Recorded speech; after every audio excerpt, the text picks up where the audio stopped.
The Royal Opera House glittered like a jewel box on the evening of April 15th, 1815, its chandeliers casting golden light across the assembled fashionable world of London society. And Miss Eleanor Pembroke sat rigid in her seat, trying desperately to draw breath. The pale blue gown she wore, borrowed from her cousin Lady Catherine Ashford's cast-offs, had never fit properly, but tonight it seemed determined to suffocate her, the boning of her corset pressing into her ribs with a cruelty that made each shallow breath a conscious effort. Catherine had insisted her lady's maid lace Eleanor tighter this morning, her cold eyes travelling over Eleanor's plain figure with obvious distaste as she murmured something about not disgracing the family at opening night. Eleanor was 28 years old, a spinster and a poor relation who had lived on the Ashfords' charity for 5 long years since her parents' deaths had left her penniless, and she had learned that gratitude meant silence, even when one could not breathe. The opera house hummed with conversation, ladies in their silks and jewels fanning themselves languidly while gentlemen postured in their evening dress, and Eleanor felt invisible among them, a shadow in faded blue, while Catherine blazed beside her in crimson silk, holding court with Lord Charles Ashford and their circle of admirers. The orchestra began tuning their instruments, the discordant notes slowly resolving into harmony, and Eleanor felt her vision begin to blur at the edges, black spots dancing before her eyes. She pressed one gloved hand to her stays, willing herself to endure, because causing a scene would mean Catherine's displeasure, and that was a price she had learned was far too costly to pay. Across the theatre in the Duke's box, Alexander Sinclair lounged with an expression of profound boredom, his dark eyes scanning the crowd below with the weary resignation of a man who had attended too many such evenings and found them all equally tedious. At 34, the Duke of Sinclair possessed both wealth and title enough to excuse him from these performances, yet duty and social expectation bound even dukes. And so he had come, his mind already wandering to the book waiting in his study. But then his gaze snagged on something unusual. A young woman in pale blue sitting unnaturally still in the Ashford box, her face chalk white, her chest barely moving. He straightened slightly, his attention caught by the wrongness of her posture, the way her hand clutched at her bodice. The curtain rose, and Mozart's glorious music filled the space, the soprano's voice soaring through the first aria, and Eleanor felt the room tilt sideways as her corset seemed to tighten further, crushing the air from her lungs.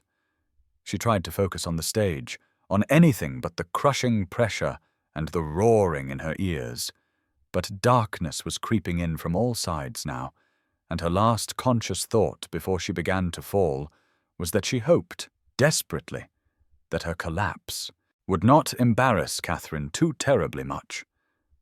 Eleanor felt herself falling forward, her body no longer her own to command, and in the last fragment of awareness before darkness claimed her completely, she heard the soprano's voice soaring impossibly high while the world tilted and spun. She collapsed across the velvet-cushioned railing of the box, her pale blue skirts tangling around her legs, and the sound that escaped her lips was barely human, a desperate wheeze that carried no air because there was no air left in her crushed lungs. Catherine gasped beside her, not in concern but in horror, her gloved hand flying to her mouth as she recoiled from Eleanor's prone form as though unconsciousness were somehow contagious or offensive. The music faltered, violins trailing into uncertain silence as the soprano stopped mid-phrase, and a ripple of shocked whispers spread through the theatre like wildfire through dry grass.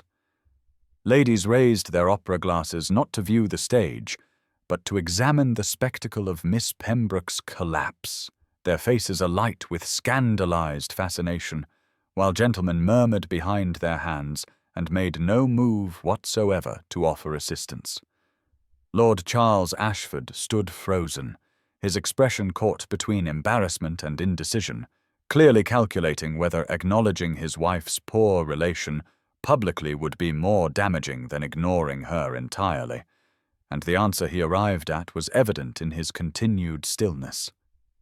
In the box across the theatre, Alexander was already moving before conscious thought caught up with instinct, his body responding to the wrongness of the scene with a decisiveness that had been honed through years of bearing responsibility for others.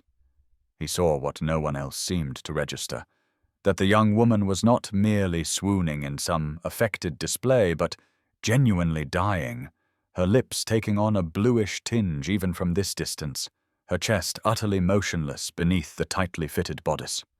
He vaulted over the railing of his box with an athleticism that would have seemed undignified in a duke had anyone been positioned to comment, landing in the aisle below with sure footing before striding rapidly toward the Ashford box. The crowd parted before him automatically, rank and bearing creating a path where common humanity had failed, and he was dimly aware of the mounting whispers that followed his progress, speculation and shock bleeding into the charged air. He reached the Ashford box in seconds that felt like hours, shouldering past Charles without ceremony and dropping to his knees beside Eleanor's collapsed form. Her face was waxen, lips parted in a silent gasp, and when he pressed his fingers to her throat, the pulse he found was thready and rapid, her body fighting desperately for oxygen it could not draw. Alexander had seen corset injuries before, had listened to physicians discuss the barbaric practice of tight lacing and its medical consequences, and he understood with perfect clarity that propriety would kill this woman if someone did not act immediately. He looked up at Catherine, whose crimson silks seemed to blaze with accusatory fire in the golden light, and his voice when he spoke was cold with controlled fury. "She needs air now," he said flatly, and then, without waiting for permission or protest, he reached for the fastenings of Eleanor's gown. Catherine's shriek of protest cut through the silence like a knife.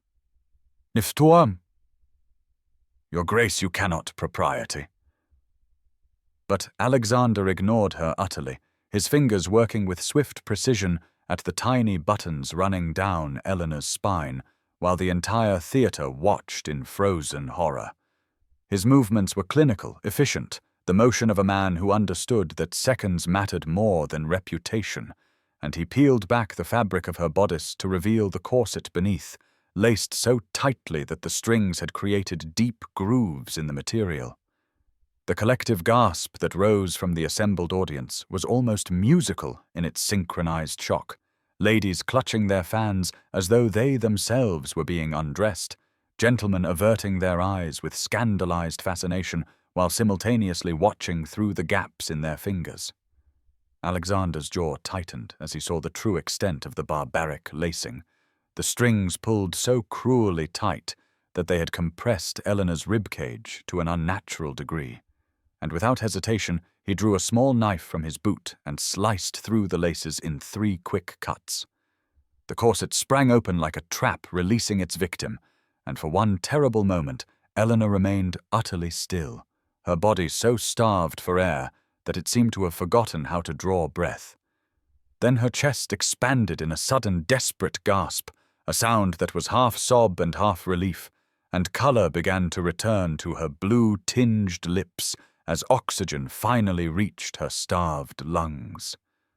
Alexander gathered her against his chest, supporting her weight as her breathing normalized from desperate gasps to shuddering draws, and he was aware, with some distant part of his mind, that he was holding a young woman in a state of shocking undress before the entirety of London society, but he found he could not bring himself to care, even slightly.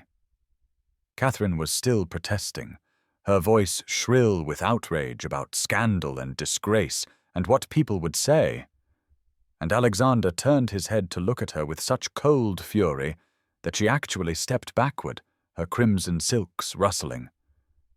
"This woman nearly died because vanity demanded she be laced into a prison," he said, his voice carrying clearly through the silent theatre.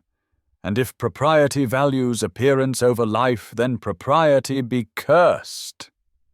The words fell like stones into still water, ripples of shocked whispers spreading outward through the boxes and galleries.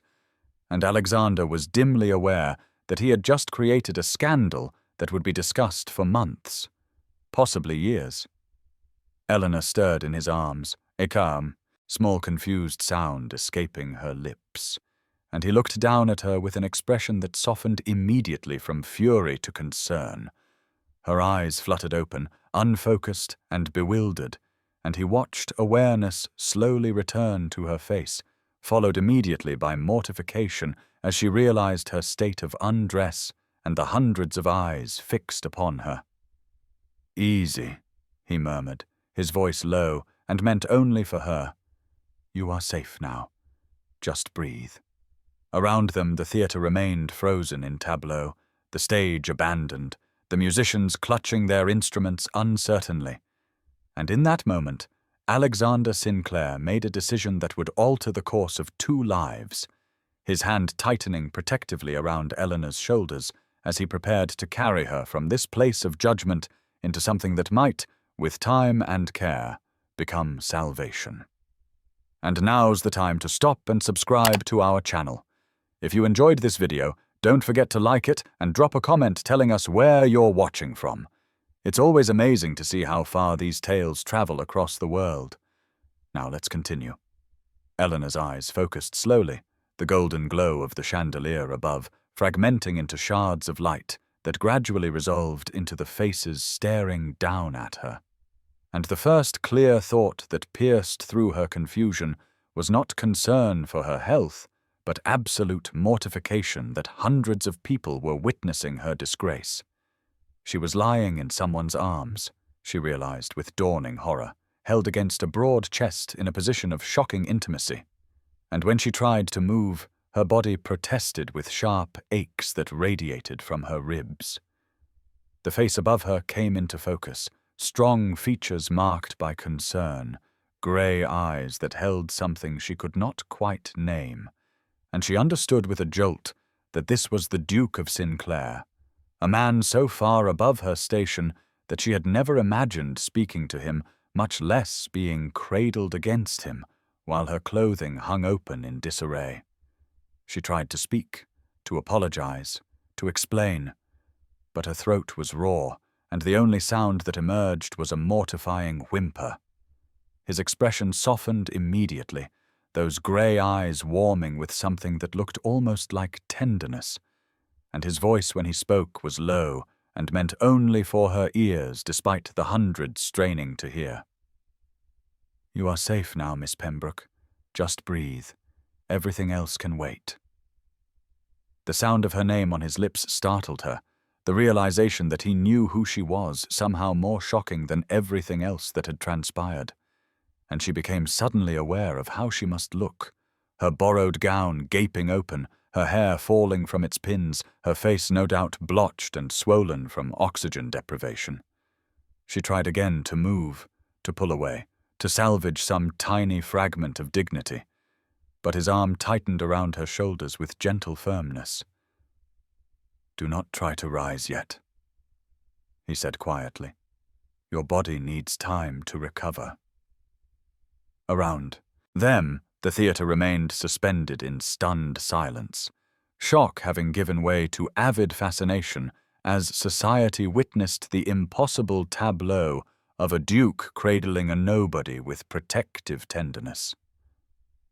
Eleanor caught sight of Catherine standing rigid with fury and humiliation, her crimson silks seeming to vibrate with indignation, and the look her cousin turned upon her was so venomous that Eleanor felt tears prick her eyes. Alexander followed her gaze and his jaw tightened, his free hand moving to shrug out of his evening coat, which he then draped carefully around Eleanor's shoulders, covering her exposed corset and disheveled bodice with fabric that smelled of bergamot and something clean and masculine. The gesture was so unexpected, so thoughtlessly kind, that Eleanor felt something crack open in her chest, emotion flooding through the fissure with painful intensity. "I am sorry," she managed to whisper, though whether she was apologizing to him or to Catherine or to the assembled masses she could not have said. Alexander looked down at her with an expression that held something fierce and protective.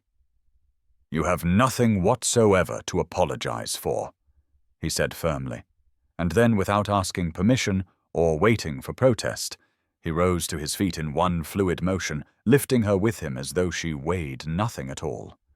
Eleanor gasped, her hands instinctively clutching at his shoulders for balance, and she heard the renewed buzz of shocked whispers cascade through the theatre as he turned toward the exit with her held securely in his arms. A voice called out from somewhere in the crowd, something about propriety and scandal, and Alexander ignored it utterly, his stride never faltering as he carried her down the steps from the Ashford box. She should protest, Eleanor thought distantly, should insist on walking, should do something to minimize the spectacle. But her body felt boneless and strange, ribs aching with every breath, and the solid strength of his arms felt like the first safety she had known in years. They reached the main corridor, and Alexander paused, his eyes scanning the milling crowd until they fixed on someone, and Eleanor turned her head to see Mrs. Martha Beaumont hurrying toward them, her kind face creased with concern. Mrs. Beaumont reached them slightly breathless, her hand going immediately to Eleanor's forehead. "The poor child," she said softly. "What have they done to you?" Alexander's voice when he addressed her was respectful but brooking no argument.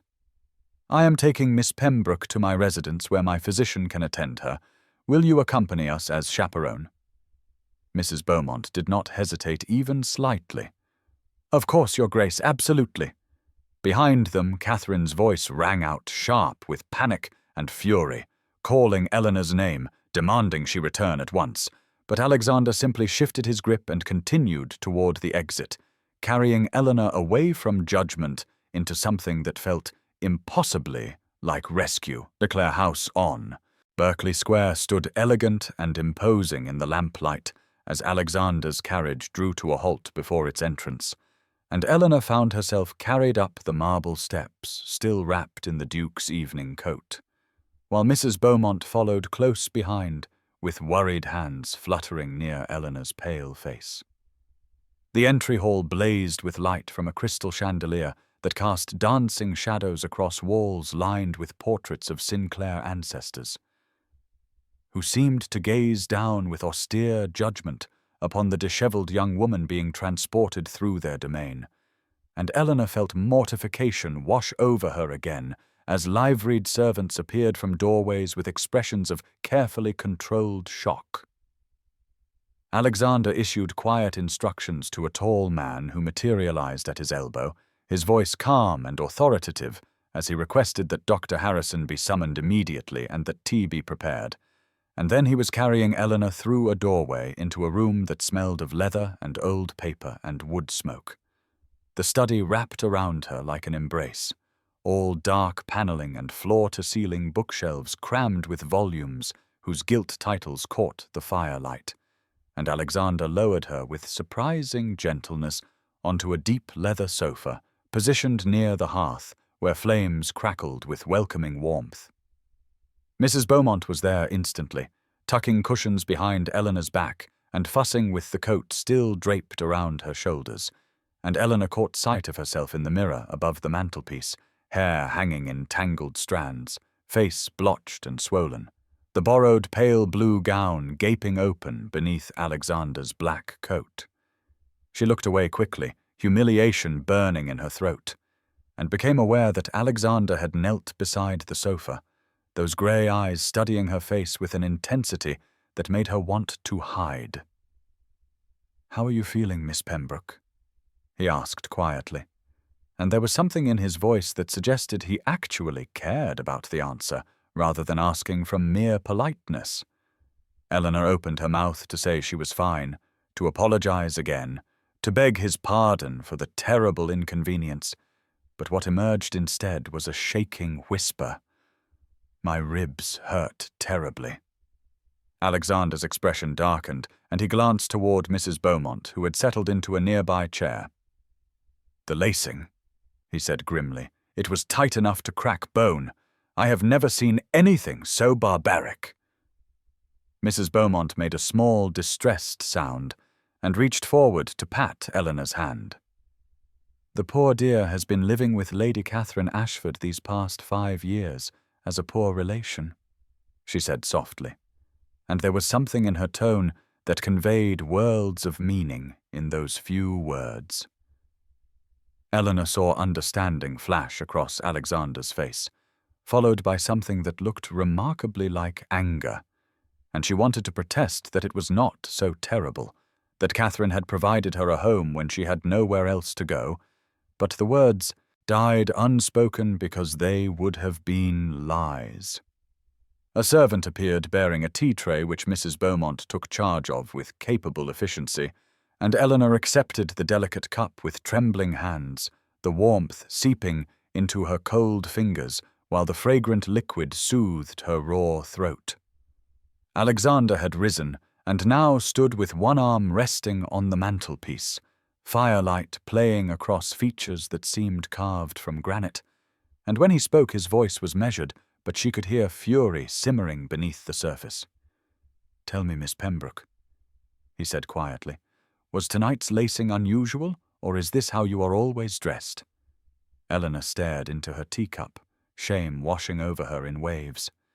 "Catherine's maid always laces me tightly," she whispered, but tonight was worse than usual because the gown was too small and Catherine said it had to fit properly. The silence that followed was broken only by the crackling fire and Mrs. Beaumont's soft sound of distress, and when Eleanor finally found courage to look up, she saw Alexander watching her with an expression that held something fierce and protective and utterly unexpected, as though he had just made some private decision whose consequences would ripple far beyond this quiet room. Eleanor woke in the narrow attic room that had been her home for 5 years, to grey morning light filtering through a single small window, and for one blessed moment she could not remember why her ribs ached so terribly, or why dread pooled heavy in her stomach. But then memory crashed over her in waves, and she closed her eyes against the mortification of recalling how she had fainted at the opera, how the Duke of Sinclair had loosened her corset in front of everyone, how she had been carried through the theatre like a child while hundreds watched with avid fascination. She sat up carefully, each breath sending sharp pains through her torso, and caught sight of herself in the tiny spotted mirror above the washstand, her face still bearing the blotched evidence of last night's distress, her hair a tangled mess around her shoulders. The borrowed pale blue gown lay draped over the single chair where she had left it, a symbol of everything that had gone so catastrophically wrong, and she wanted nothing more than to burn it and forget the entire wretched evening had ever happened.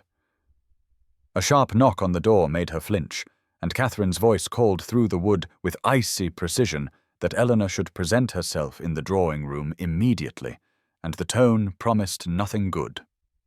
Eleanor dressed with trembling fingers in her own grey morning dress, one of only 3 she owned, and made her way down the narrow servants' staircase that she was expected to use rather than the main stairs reserved for family, her ribs protesting with each step. Catherine was standing by the window when Eleanor entered the drawing-room, sunlight streaming through the glass to illuminate the newspaper clutched in her hands, and when she turned, her expression was a mask of fury barely contained beneath a veneer of propriety. "Do you have any idea what you have done?" Catherine asked in a voice like winter frost. "Any comprehension of the scandal you have brought upon this household?" Eleanor opened her mouth to apologize, but Catherine continued without pause, advancing across the room to thrust the newspaper toward her with a shaking hand. The Morning Chronicle had devoted half a column to the previous evening's spectacle, the writer's prose dripping with innuendo as it described how Miss Eleanor P., poor relation to Lady C., had caused such a scene at the opera that the Duke of S. had been moved to personally attend her, loosening her clothing in full view of society, in what could only be described as the most shocking breach of propriety witnessed this season. The words seemed to blur on the page as Eleanor read, each sentence more damning than the last, and she could feel Catherine's rage radiating across the space between them like physical heat. "You have made us the laughing-stock of London," Catherine hissed. "You with your weakness and your fainting spells, and your inability to conduct yourself with even basic dignity. I should never have taken you in when your parents died, never allowed you under my roof." Eleanor felt something crack inside her chest, the familiar pain of knowing she was unwanted, of being reminded again that she existed on sufferance and charity, and she looked down at the newspaper to hide the tears that burned behind her eyes. "I am sorry," she whispered. "I did not mean to cause trouble. The corset was so tight and I could not breathe." Catherine's laugh was sharp and cruel. "The corset was no tighter than any decent woman wears," she snapped. "But you have always been delicate and useless, unable to bear what others manage perfectly well, and now you have cost us our reputation and my standing in society." A voice from the doorway interrupted, Charles Ashford clearing his throat with obvious discomfort, and Eleanor looked up to see him holding another newspaper with an expression torn between concern and irritation.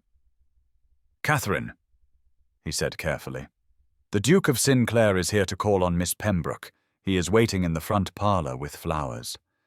The silence that followed was absolute, Catherine's face going through a remarkable transformation from rage to shock to calculation in the space of seconds, and Eleanor felt her heart begin to pound with something between hope and terror as she realized that Alexander had come, that he had not dismissed last night as merely an unfortunate incident requiring a duke's brief intervention, that for reasons she could not begin to fathom, he had sought her out in the cold light of morning with white roses clutched in his hand. The afternoon of April 18th arrived with spring sunshine streaming through the windows of the Ashford drawing-room, where Eleanor sat perched on the edge of a chair, wearing her simple grey day dress, the same worn garment she always wore when going out because she owned nothing finer, and her fingers twisted nervously in her lap as Catherine paced before the fireplace with barely concealed fury at the fact that the Duke of Sinclair had not only called twice in the past 2 days, but had now sent word requesting permission to take Miss Pembroke driving in Hyde Park. Charles had granted permission immediately, far too conscious of the Duke's rank to refuse, and Catherine had been forced to watch helplessly as Eleanor prepared to spend the afternoon in the company of London's most eligible bachelor, though she had insisted with vicious precision that Mrs. Beaumont must accompany them as chaperone, and that Eleanor was not to embarrass the family any further with weakness or improper behaviour. When Alexander's carriage arrived precisely at 2 in the afternoon, Eleanor descended the front steps with trembling knees, intensely aware of the fine weather and the fashionable crowds who would be parading through the park, and she found Alexander waiting beside an open barouche drawn by matched grey horses, his tall figure elegant in a dark blue coat, and his expression warming as he caught sight of her. Mrs. Beaumont settled herself on the rear-facing seat, with a kind smile that suggested she intended to be the most discreet chaperone in London, and Alexander handed Eleanor up into the carriage with a touch that sent warmth flooding through her, despite the careful correctness of his manner. The park was magnificent, with spring blossoms weighing down the branches of trees that lined the paths and creating canopies of white and pink against the brilliant sky, and Eleanor found herself acutely conscious of the other carriages passing theirs, of the mounted riders who slowed their horses to stare, of the whispers and pointed fingers that followed their progress along Rotten Row. "I hope you have recovered from your ordeal, Miss Pembroke," Alexander said quietly, once they had cleared the park gates, and there was genuine concern in his voice that made Eleanor's careful composure waver. "I am much better. Thank you, Your Grace," she replied carefully, "and I must apologize again for the terrible scene I caused. You have been so kind, and I fear I have repaid your assistance by damaging your reputation as well as my own."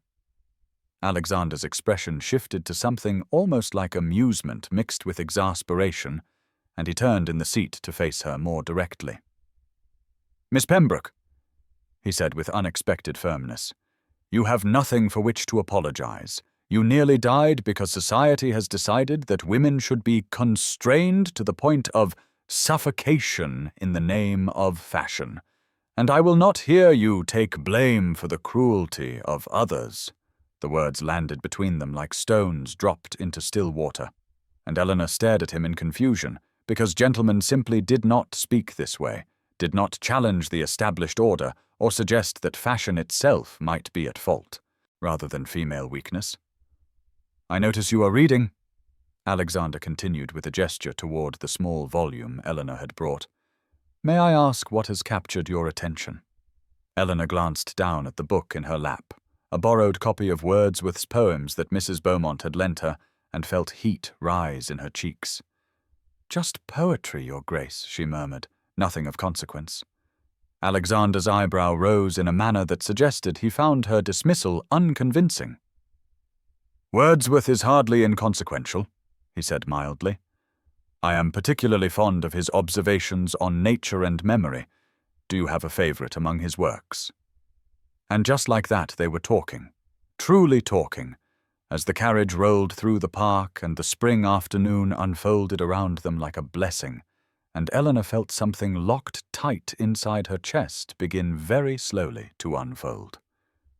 The evening of April 22nd arrived with Eleanor standing before the mirror in Mrs. Beaumont's guest room, wearing a gown that actually fit her properly for the first time in years, a dress of soft rose silk that Martha had insisted on lending her, and as she studied her reflection, Eleanor barely recognized the woman looking back, because the color brought warmth to her complexion, and the proper fit showed that her figure, though slight, was not entirely without grace. Alexander had sent a note that morning inviting her to a small dinner party at Sinclair House. Just 8 guests, he had written. "People I think you will find interesting." And Eleanor had felt equal parts anticipation and terror at the prospect of meeting his friends, of being seen in company with him in a more intimate setting than a carriage ride through the park. Mrs. Beaumont accompanied her in the carriage to provide propriety, chattering cheerfully about how Alexander's sister Diana was travelling abroad, but would surely return for any wedding, and Eleanor felt her cheeks warm at the assumption, even as hope fluttered dangerously in her chest.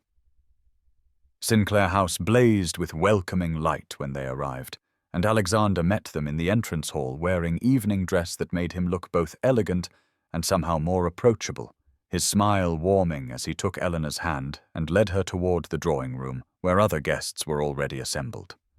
The company proved to be nothing like the rigid society gatherings Eleanor had endured with the Ashfords.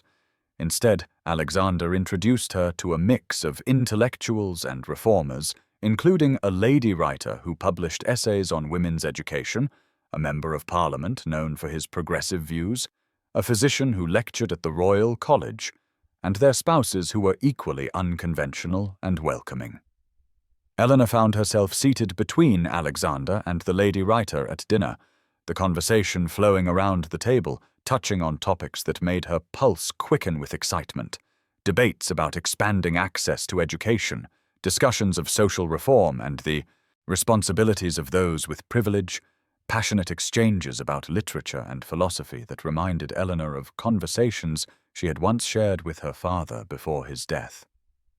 She spoke hesitantly at first, offering a quiet observation about a book that had been mentioned, and Alexander turned to her with such genuine interest and encouragement that she found herself continuing, her thoughts gaining confidence as others around the table listened and responded with respect rather than condescension. The physician mentioned his work with women who suffered injuries from restrictive clothing and corsetry, his voice taking on anger as he described the damage he had witnessed, and Eleanor felt Alexander's gaze on her as the doctor spoke, his expression suggesting that her own ordeal at the opera had been very much on his mind when he assembled this particular gathering. When dinner concluded and the party moved to the music room where someone played piano and others continued their conversations in smaller groups, Alexander guided Eleanor to a window seat overlooking the garden, with a light touch on her elbow that sent warmth spreading through her entire body. And for the first time, she allowed herself to wonder if perhaps his interest was not merely kindness or pity, but something deeper and more miraculous than she had dared imagine. The morning of April 25th arrived with rain streaking the windows of Eleanor's small attic room in the Ashford house, and she sat on the narrow bed with trembling hands as Catherine's voice echoed up the stairwell, sharp with barely contained fury, summoning her to the drawing room for what Eleanor knew would be an unpleasant confrontation. She had felt the shift in the household atmosphere over the past 3 days since the dinner party at Sinclair House, Catherine's coldness hardening into something more dangerous, and as Eleanor descended the servants' stairs, she caught whispers from the maids that made her stomach clench with dread. Catherine stood by the fireplace when Eleanor entered, her expression glacial, and her fingers drumming against the mantelpiece in a gesture Eleanor had learned to recognize as a precursor to cruelty. "I have been in correspondence with your late mother's cousin in Yorkshire," Catherine began without preamble. "Mrs. Thornfield has agreed to take you into her household as companion to her elderly mother. You will depart on Friday, which gives you 3 days to prepare yourself." The words hit Eleanor like cold water, and she felt the room tilt slightly because Yorkshire was 200 miles away, and Mrs. Thornfield was a woman she had met only once at a funeral 10 years ago, a stern widow who lived in near isolation on the moors. "But Catherine," Eleanor began carefully, her voice barely above a whisper, "the Duke has expressed an interest in continuing our acquaintance. Surely it would be improper to leave London while—" Catherine's laugh cut through the air like breaking glass. "The Duke's interest is merely charitable pity," she said with vicious precision, "and I will not have you embarrassing this family further by presuming to aspire above your station. You are 28 years old, with no fortune, no prospects, and you should be grateful that anyone is willing to provide you shelter after the scandal you created at the opera." Eleanor felt tears burning behind her eyes, but refused to let them fall, her hands clenched in the fabric of her plain grey dress, as Catherine continued outlining the arrangements with cold efficiency, and she was about to turn and flee back to her room when Mrs. Beaumont was announced by the butler, her friend sweeping into the drawing-room with unusual urgency and requesting a private word with Eleanor that Catherine could not refuse without obvious rudeness. In the hallway, Martha gripped Eleanor's hands with fierce intensity and spoke in a rapid whisper. "She is jealous," Martha said bluntly. "Everyone can see that the Duke's interest in you is genuine, and Catherine cannot bear it. You must send word to him immediately, because I believe if he knew of this threat, he would act." Eleanor shook her head in confused denial, because surely Alexander's kindness was exactly what Catherine claimed, merely pity extended to someone who had suffered misfortune. But Martha was already pressing a note into her hand that she had taken the liberty of writing to Sinclair House, and Eleanor found herself agreeing in a daze to have it sent. Less than 2 hours later, Alexander's carriage appeared before the Ashford residence, and the Duke himself strode into the entrance hall with a purposeful energy that made the butler stumble over his words, and when Alexander's eyes met Eleanor's across the hallway, she saw something blazing in his expression that made her breath catch in her throat.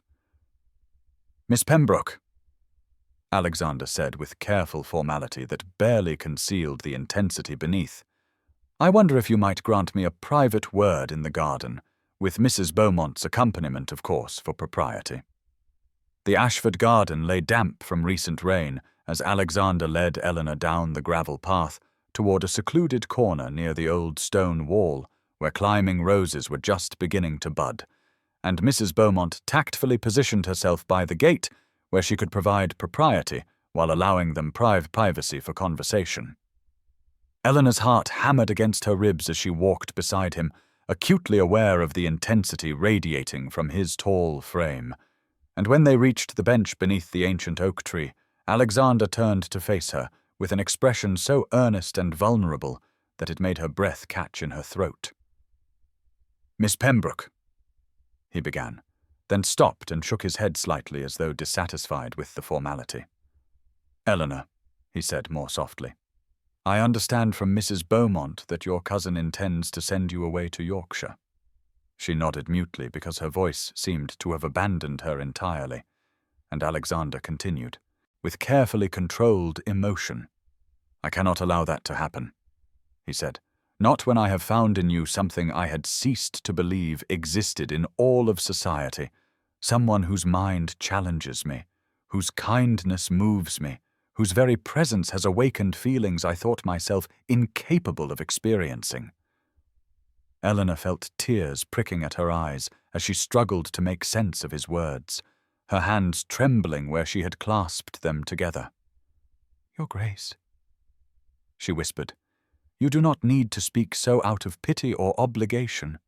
I understand that your kindness toward me has been born of compassion for someone who suffered misfortune, but I could not bear for you to bind yourself out of mere charity."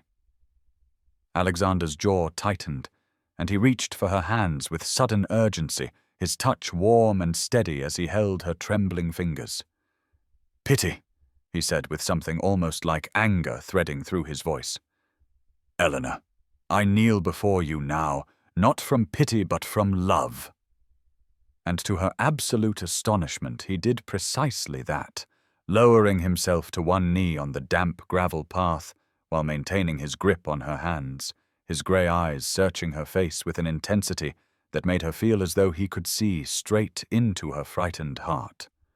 "For 10 days I have known you," he continued, "and in that brief time you have shown me more genuine worth, more intelligence, more grace under cruelty than I have witnessed in 34 years among the supposed elite of society.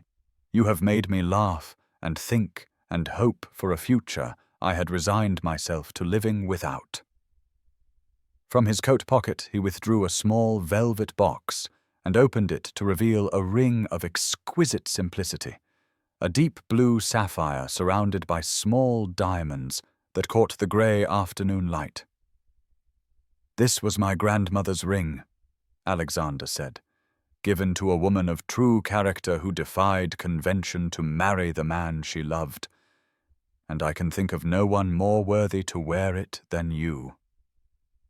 Eleanor shook her head in instinctive denial, even as tears spilled down her cheeks. "I am 28 years old with no fortune and no family and no beauty," she said brokenly. "Society will say you have lost your senses, that I have trapped you somehow.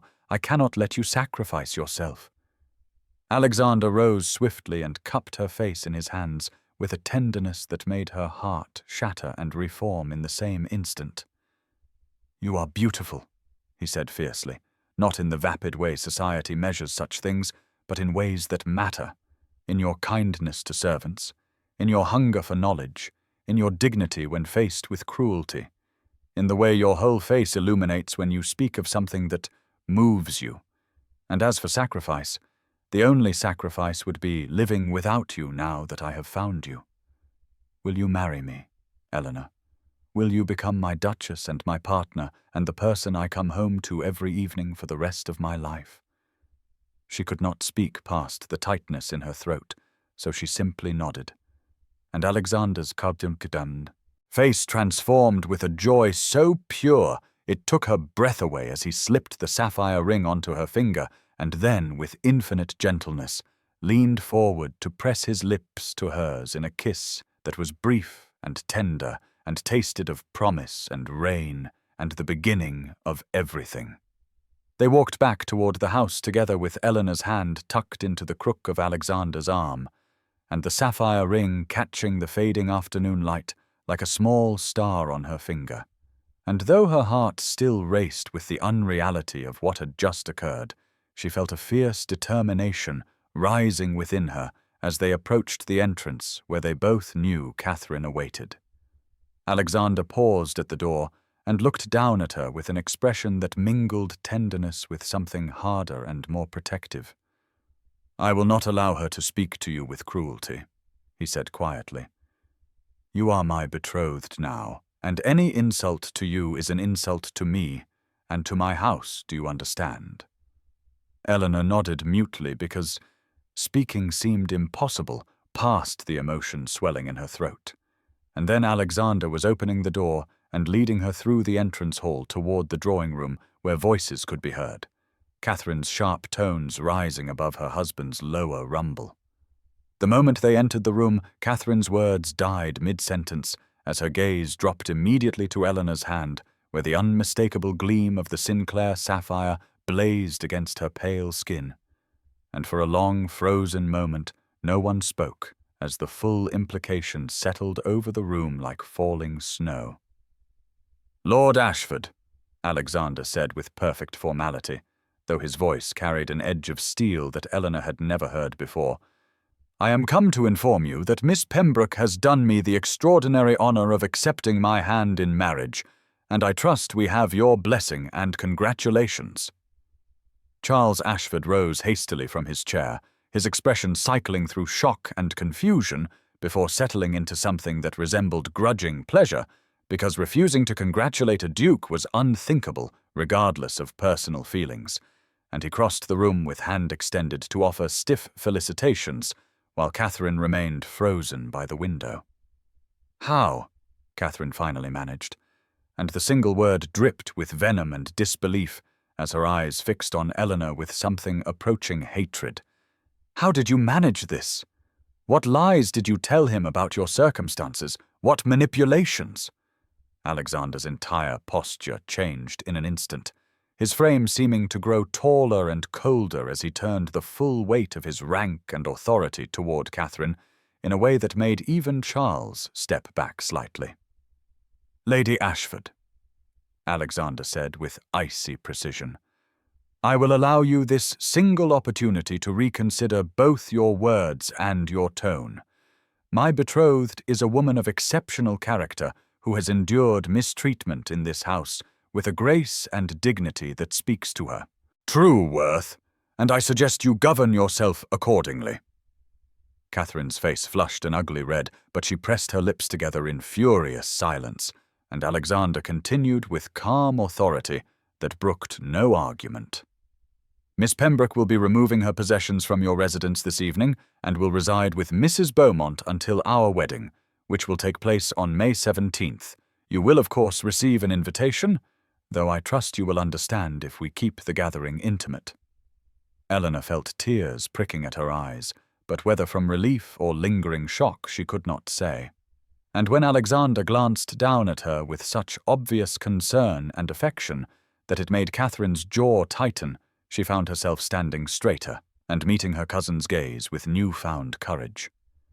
Within the hour, Alexander's footman had collected Eleanor's few belongings from the attic room that had been her prison for 5 years, and as she walked out of the Ashford house for the last time, with Alexander's hand steady at her back and the sapphire ring warm on her finger, she did not look back, even once.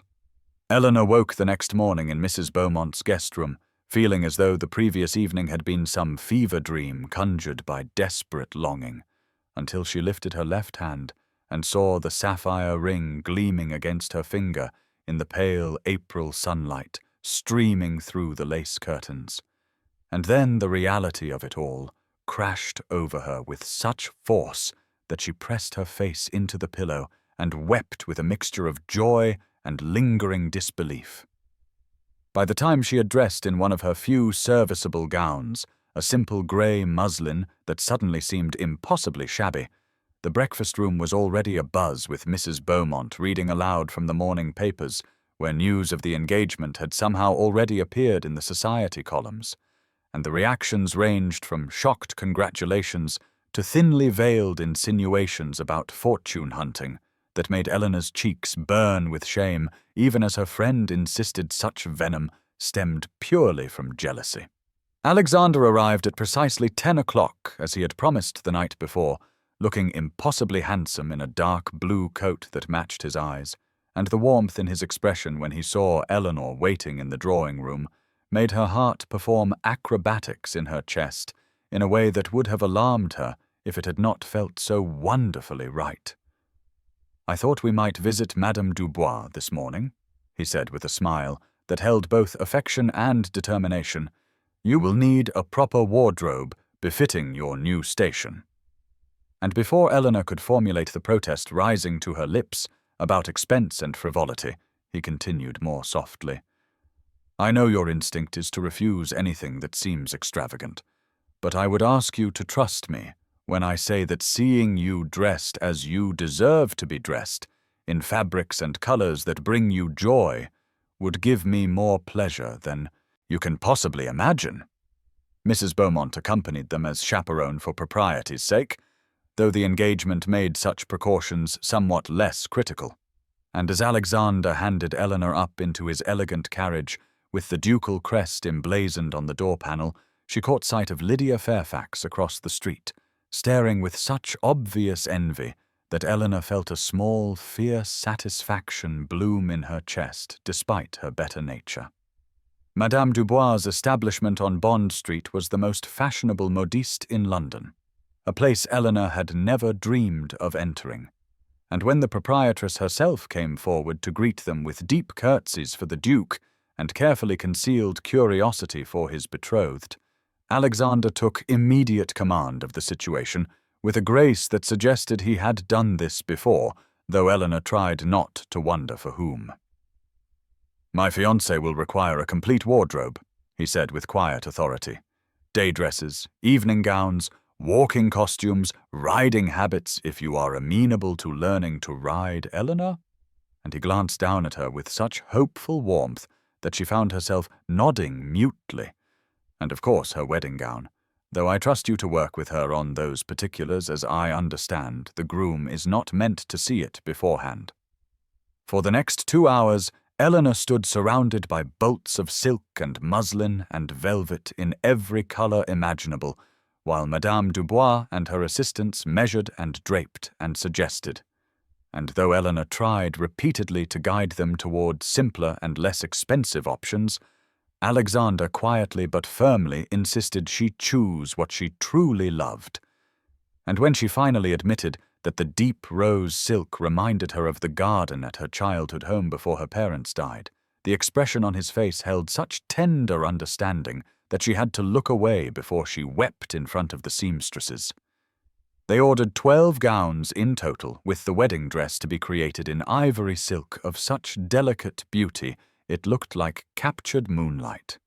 And when Madame Dubois named the delivery schedule with the wedding gown promised for May 15th, just 2 days before the ceremony, Eleanor felt the reality of it all settling over her like a benediction. She was truly going to marry this extraordinary man who looked at her as though she were precious beyond measure.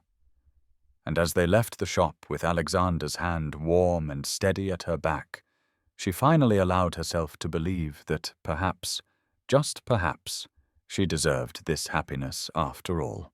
The days following the whirlwind at Madame Dubois passed in a haze of wedding preparations and social calls, but on the afternoon of May the 1st, Eleanor found herself alone with Alexander in his library at Sinclair House, and the intimacy of the moment settled over her like silk as she stood before the floor-to-ceiling shelves packed with volumes in leather bindings of burgundy and forest green and deep midnight blue.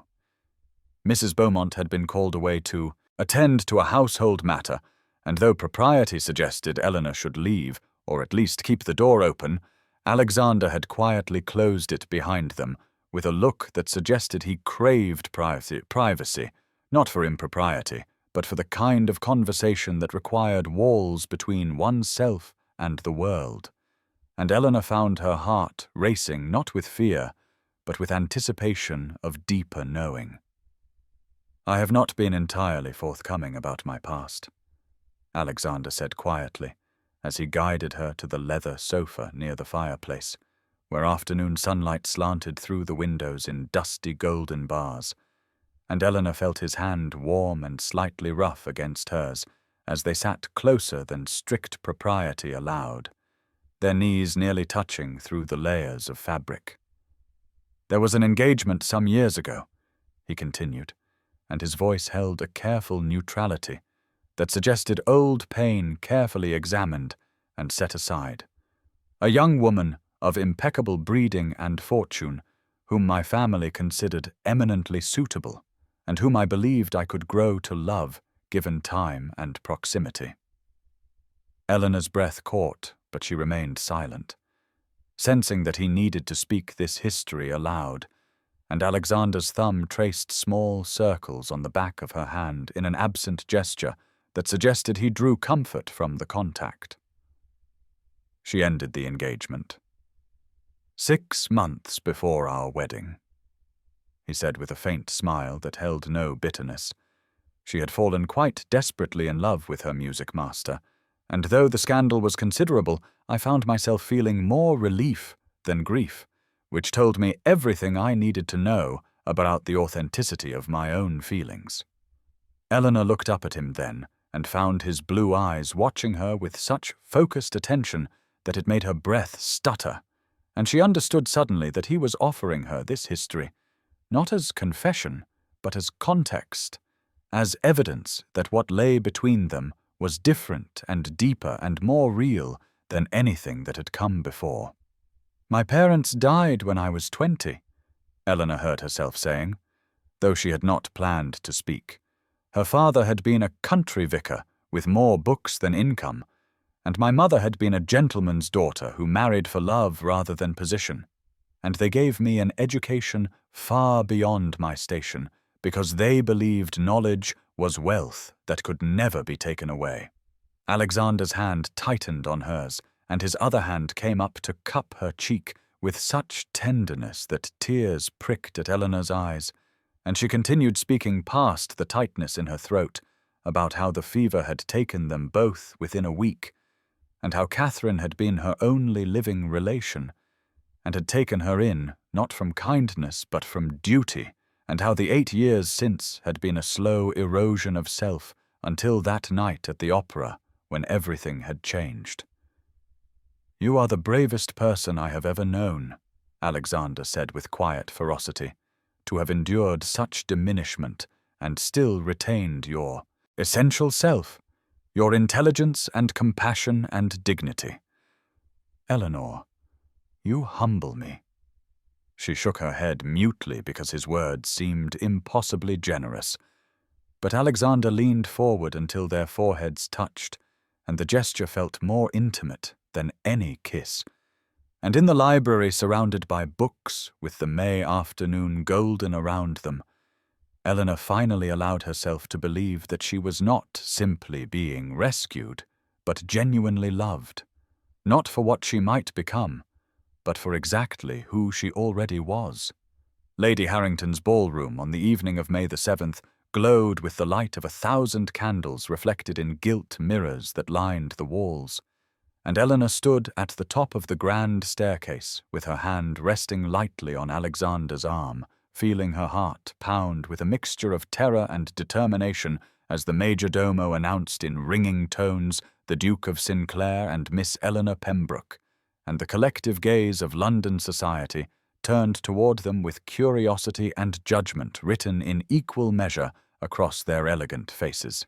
Eleanor wore the new emerald-green silk gown that Madame Dubois had delivered that morning, cut in a style that flattered her figure without the punishing strictures she had endured at the opera, and the sapphire engagement ring caught the candlelight with flashes of brilliant blue fire that seemed to announce her changed circumstances to anyone who looked at her left hand.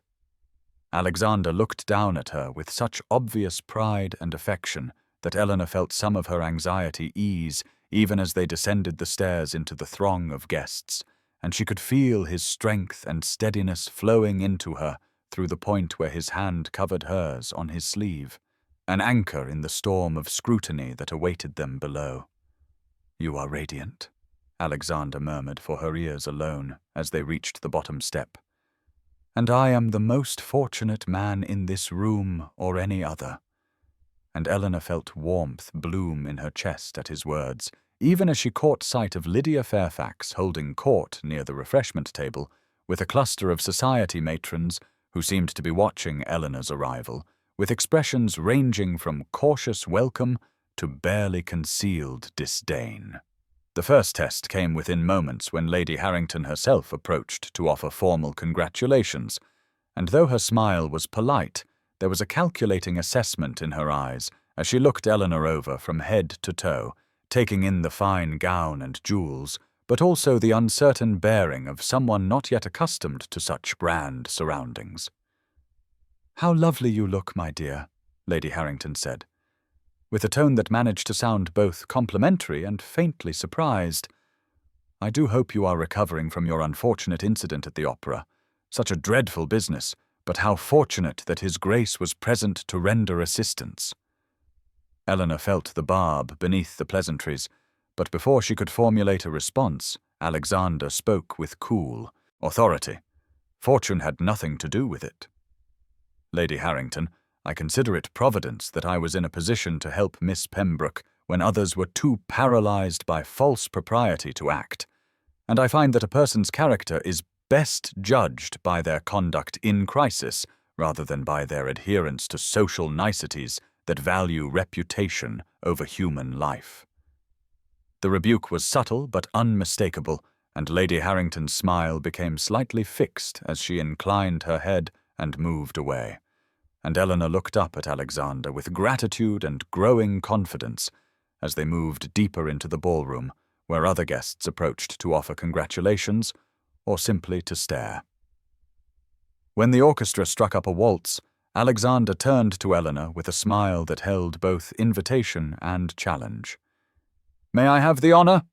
he said formally, though his eyes were warm with private affection, and Eleanor nodded mutely as he led her onto the dance floor, where the scandalous intimacy of the waltz would put them on display for every gossip in the room, his hand warm at her waist and his eyes never leaving hers as they moved together through the turns and swirls of the dance. And in that moment, with Alexander holding her as though she were infinitely precious, Eleanor finally began to believe that perhaps she truly did belong in this glittering world after all. Not because of her new position, but because she was dancing with a man who saw her true worth and proclaimed it to anyone who cared to watch.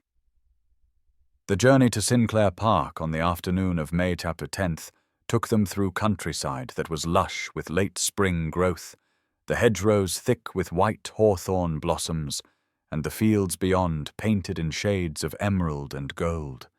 And Eleanor sat beside Alexander in his open carriage, feeling the warm breeze play across her face and lift the ribbons of her bonnet as they left London's smoke and noise behind for the rolling peace of the Hertfordshire landscape. This was the first time they had travelled together beyond the confines of the city, and there was a freedom in the open road that seemed to ease something in both of them, Alexander's shoulders losing their careful tension as he pointed out landmarks and estate boundaries with the enthusiasm of a man genuinely eager to share his world. And Eleanor found herself laughing at his stories of childhood adventures in these fields and woods, a playful side of him emerging that made him seem younger and less burdened by ducal responsibility.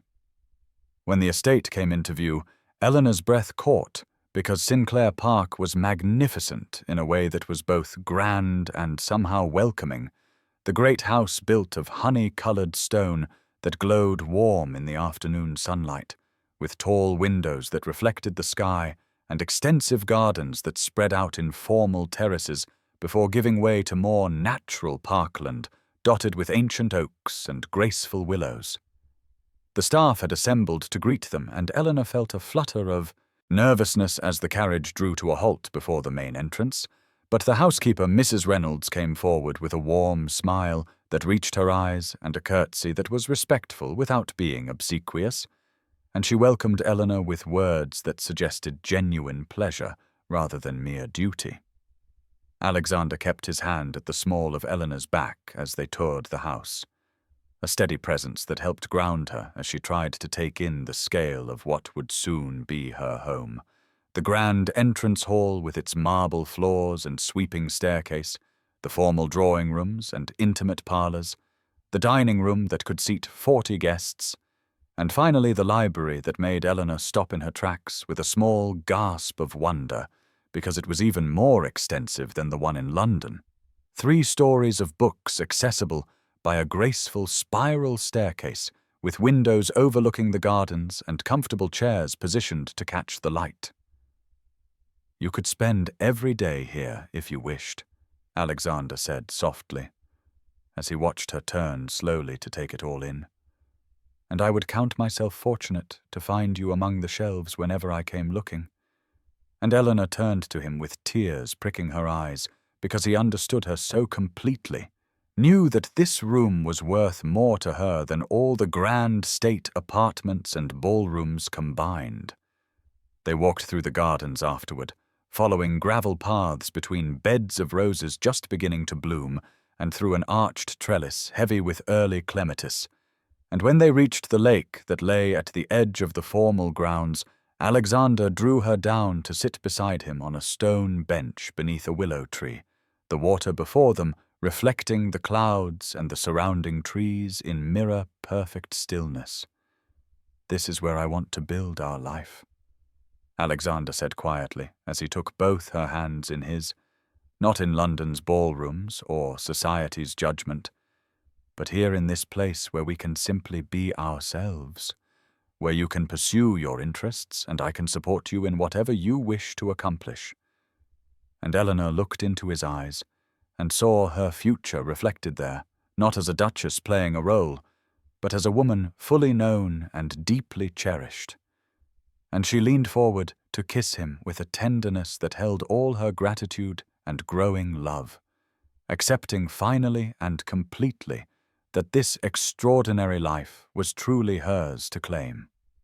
The morning of May 15th dawned bright and clear over London, and Eleanor woke in the comfortable guest room at Mrs. Beaumont's townhouse, with her heart fluttering between joy and nervousness, as she realized that in just 2 days she would become the Duchess of Sinclair, a transformation so complete and improbable that even now, after weeks of preparation, some part of her still struggled to believe it was truly happening. The wedding dress hung on the wardrobe door where Mrs. Beaumont had placed it the evening before, and Eleanor rose to touch the ivory silk with tentative fingers, marveling at its simple elegance, because she had insisted against Alexander's gentle protests that she did not want elaborate embroidery or excessive ornamentation, preferring clean lines and quality fabric that would let her be herself rather than trying to compete with brides who had been groomed for grand society weddings since childhood. Mrs. Beaumont arrived with chocolate and toast on a tray, settling onto the edge of the bed with the comfortable familiarity of their long friendship. And together they reviewed the final preparations, while Eleanor tried to eat despite the anxious excitement that made her stomach feel full of butterflies. The small guest list of fewer than 50 people a relief after the ordeal of Lady Harrington's ball, Alexander having agreed with her preference for intimacy over spectacle, despite his position requiring some degree of ceremony. A knock at the door mid-morning brought a footman with a message that the Duke of Sinclair had arrived and requested a few moments of Miss Pembroke's time if she was receiving visitors, and Eleanor's pulse quickened as she hurried downstairs to the small sitting room where Alexander waited, looking somehow both perfectly composed and slightly nervous himself, his hands clasped behind his back as he turned at her entrance.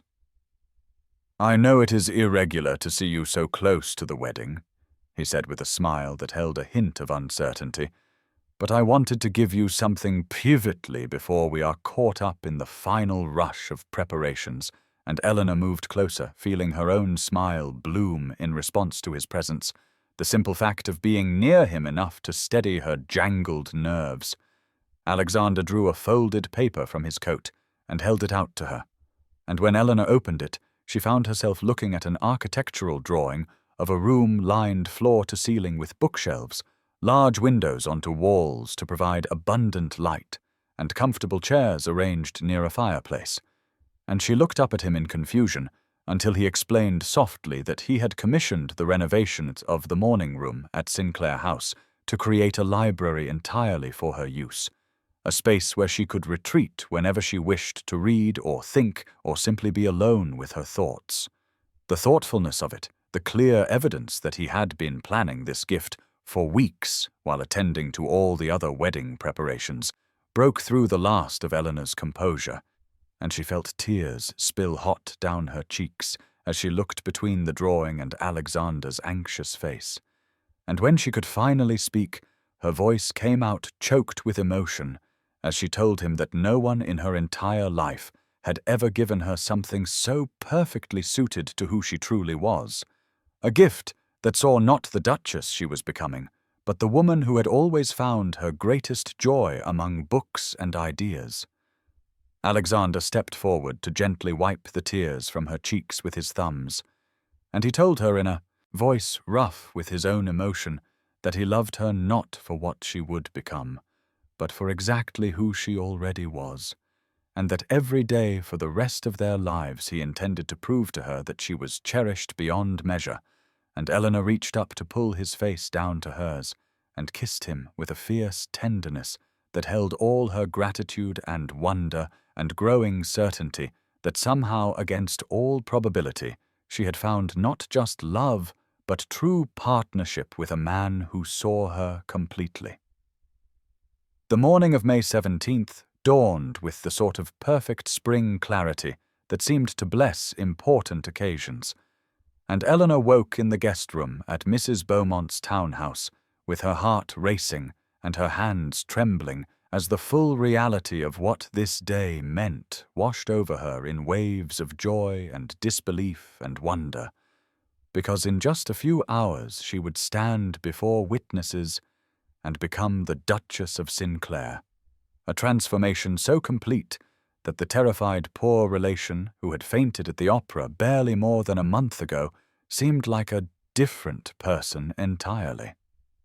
Mrs. Beaumont arrived with chocolate and warm rolls and helped Eleanor dress with gentle efficiency, fastening the ivory silk gown that fell in clean, elegant lines from the high waist and arranging Eleanor's dark hair in a simple style with just a few curls framing her face and a coronet of white roses that Alexander had sent that morning with a note that read, "Simply, I cannot wait to call you my wife."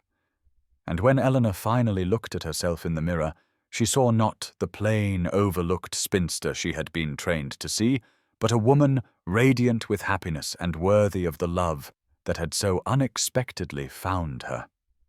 The carriage ride to St. George's, Hanover Square, passed in a blur of London streets and Eleanor's nervous breathing, and when they arrived at the church, she was grateful for Mrs. Beaumont's steadying hand on her arm as they entered through the side door to wait in the small vestibule while the guests assembled, and through the partially open door, Eleanor could see the interior of the church with its soaring columns and the morning light streaming through tall windows to illuminate the space with a soft golden glow.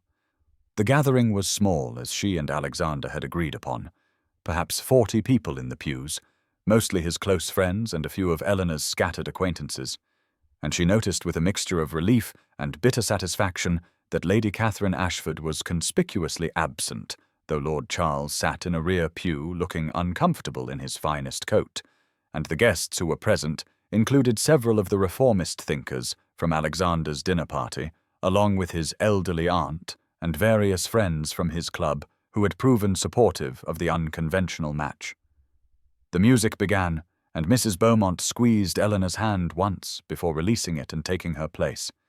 And then Eleanor was walking alone down the aisle with her bouquet of white roses clutched in trembling fingers and her eyes fixed on the man who waited for her at the altar. And Alexander turned as she approached, and the expression on his face was so full of open emotion and joy and certainty that Eleanor felt tears prick her eyes, because no one had ever looked at her with such unguarded love before. He reached for her hand as she arrived beside him, and his fingers closed warm and steady around hers, and Eleanor looked up into his eyes and saw her entire future reflected there as the vicar began the ancient words of the marriage ceremony, his voice carrying through the hushed church with solemn authority as he spoke of the sacred bond being formed and the commitments being made before God and these witnesses. When it came time for the vows, Eleanor's voice shook only slightly as she repeated the words that bound her to Alexander, promising to love and honor and cherish him for all the days of her life. And Alexander's voice was deeper and rougher than usual as he made his own vows to her, with an intensity that made it clear these were not merely traditional words, but promises he fully intended to keep. And when the vicar pronounced them, husband and wife, and Alexander leaned down to kiss her, with tender reverence, Eleanor heard Mrs. Beaumont's happy weeping from the front pew and felt her own tears finally spill over as she kissed her husband back, and knew with absolute certainty that her life had been transformed in every possible way.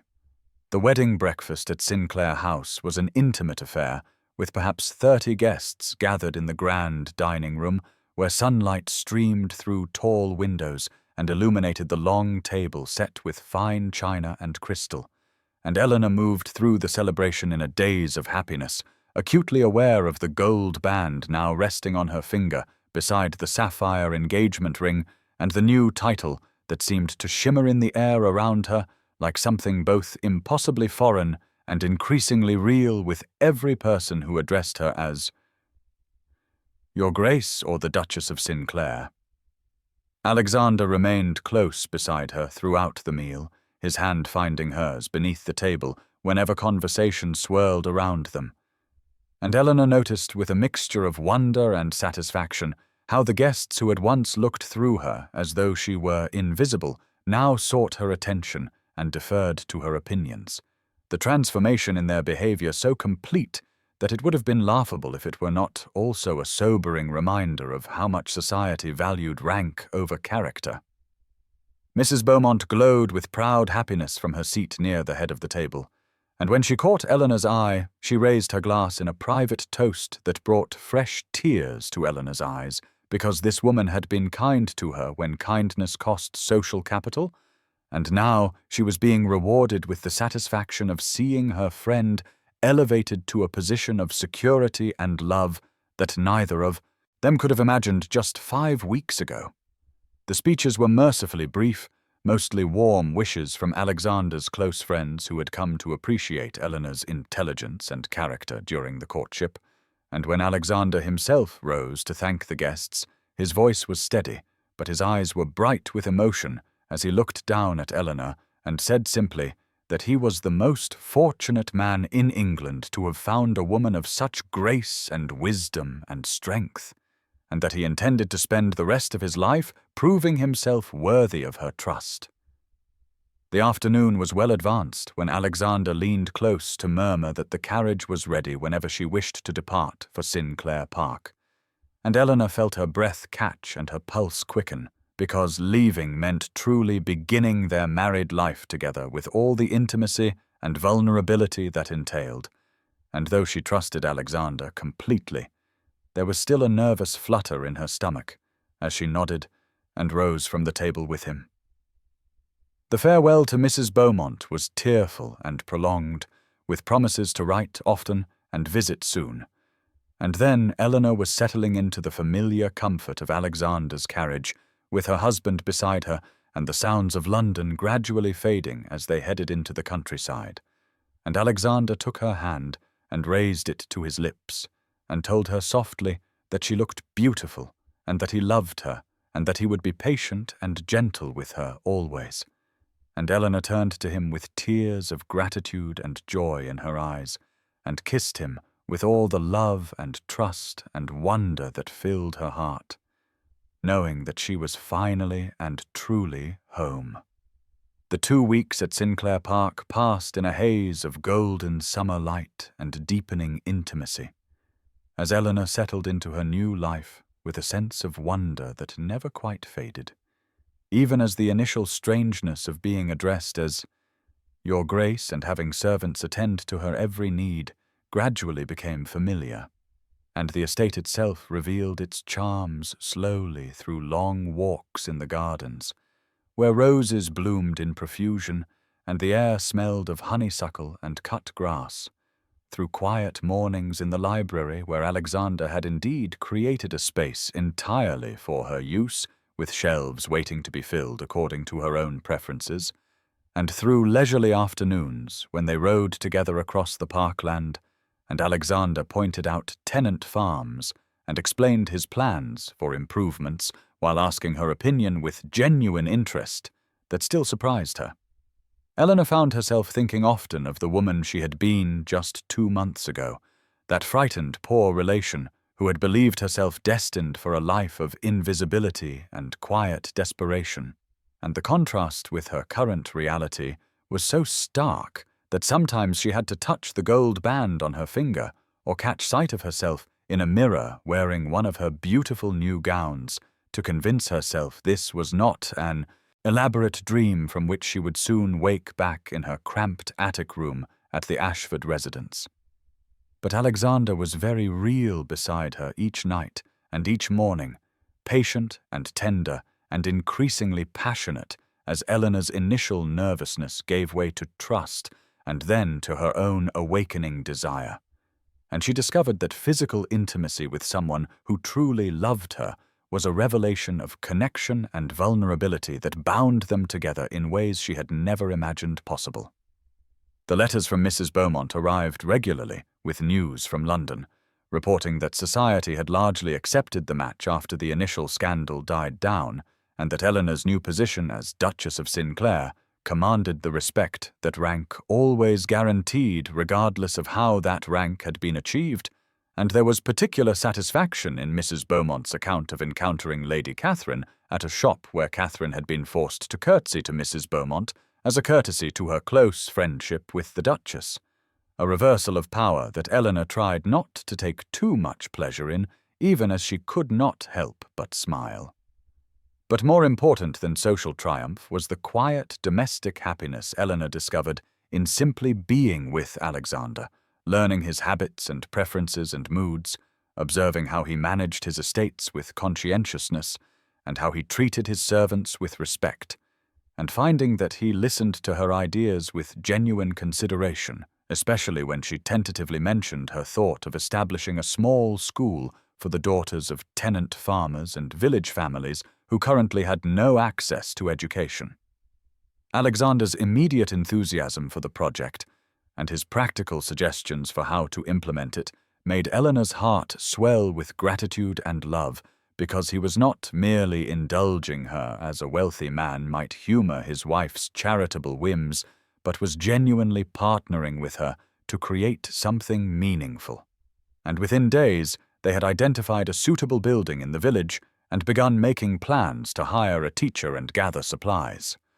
On their last evening before they were due to return to London for a brief visit, Eleanor and Alexander walked through the gardens in the long twilight of early summer, and Alexander pulled her close beneath an arbor heavy with climbing roses, and told her that these past weeks had been the happiest of his life.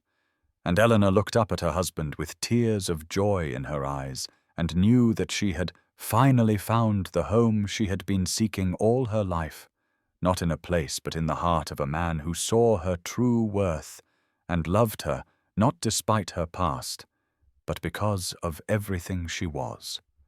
The September evening air carried a hint of autumn's approach as Eleanor and Alexander returned to London for the season and prepared to attend the opera at the very theatre where their extraordinary story had begun just 5 months earlier, and Eleanor found herself standing before her mirror in the Sinclair townhouse adjusting the sapphire necklace that matched her engagement ring, while marveling quietly at the woman reflected back at her, a woman who wore silk and jewels with easy confidence, and whose eyes held the glow of deep happiness rather than the resigned dimness of invisible suffering.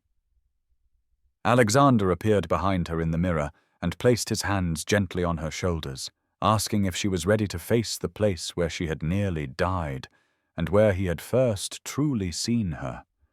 And Eleanor nodded and turned to kiss him softly, before taking his arm and allowing him to lead her to the carriage that bore the ducal crest on its doors. The Royal Opera House was ablaze with light, and crowded with elegantly dressed members of society who parted respectfully as the Duke and Duchess of Sinclair made their way to the ducal box that had once held only Alexander, and now accommodated them both, along with Mrs. Beaumont as their honoured guest. And Eleanor could feel curious eyes upon her, but there was no longer any cruelty in those gazes, only the cautious respect that society always afforded to rank, and the grudging admiration that some offered to a woman who had risen so dramatically from obscurity.